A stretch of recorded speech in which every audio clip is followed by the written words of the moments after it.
SIR নিয়ে ফের মামলা। সোমবার একদিকে যখন কলকাতায় বসে দফায় দফায় বৈঠক করছেন মুখ্য নির্বাচন কমিশনার জ্ঞানেশ কুমার, তখন সুপ্রিম কোর্টে নতুন মামলা হলো এসআইআর নিয়ে। যাদের নাম চূড়ান্ত তালিকায় বাদ পড়েছে তাদের তরফে মামলা করা হয়েছে।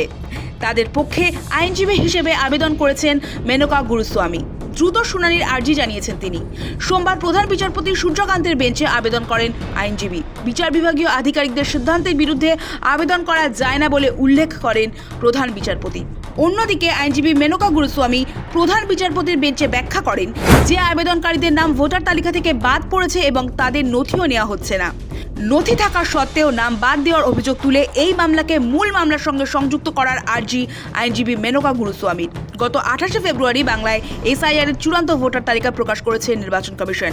বাংলায় মোট ভোটার ছিল 7,66,00,000। খসড়ায় নাম বাদ পড়েছে 58 লক্ষে। চূড়ান্ত এসআইআর তালিকায় মোট 7,08,00,000 নাম প্রকাশিত হয়েছে। উত্তর কলকাতায় 4,07,000 নাম বাদ গিয়েছে। খসড়ায় বাদ গিয়েছে 3,90,000 নাম। এসআইআর-এর চূড়ান্ত তালিকায় 17,000 নাম বাদ গিয়েছে।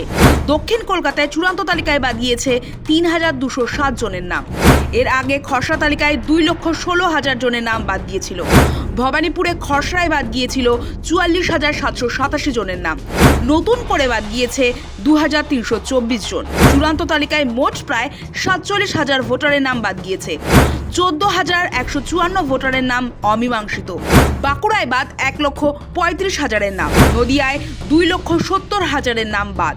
লজিক্যাল ডিসক্রিপেন্সির গেরোয় 60 লক্ষের নথি অমীমাংসিত। চূড়ান্ত তালিকায় তাতে দেখা গিয়েছে 60 লক্ষের বেশি নাম বিচারাধীন। খসড়া তালিকাতে বাদ পড়েছিল প্রায় 60 লক্ষের নাম। তা নিয়ে সরব হয়েছেন খোদ মুখ্যমন্ত্রী মমতা বন্দ্যোপাধ্যায়।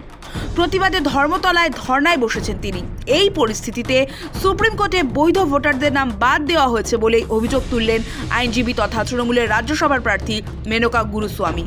তিনি আদালতে দাবি করেন, আগে ভোট দিয়েছেন এমন বহু নাগরিকদের নাম বাদ দেওয়া হয়েছে, তাদের নথি নেওয়াই নাকি হয়নি, তাতে বিচারপতি জানান তিনি এভাবে এই মামলা শুনতে পারেন না। তাতে মেনকা গুরুস্বামী এসআইআর-এর মূল মামলার সঙ্গে এটি যুক্ত করার আর্জি জানান। রবিবার রাতে কলকাতায় এসেছেন মুখ্য নির্বাচন কমিশনার জ্ঞানেশ কুমার। আজ সোমবার রাজনৈতিক দলগুলির সঙ্গে দফায় দফায় বৈঠক করেন তিনি।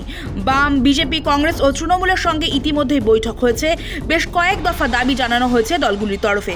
আর সোমবারই বারবার জ্ঞানেশ কুমারের মুখে সুপ্রিম কোর্টের কথা শোনা গিয়েছে বলে দাবি করেছে তৃণমূলের প্রতিনিধিরা দেখা করলেও সুপ্রিম কোর্টে যাওয়া নিয়ে উষ্মা প্রকাশ করেন জ্ঞানেশ কুমার।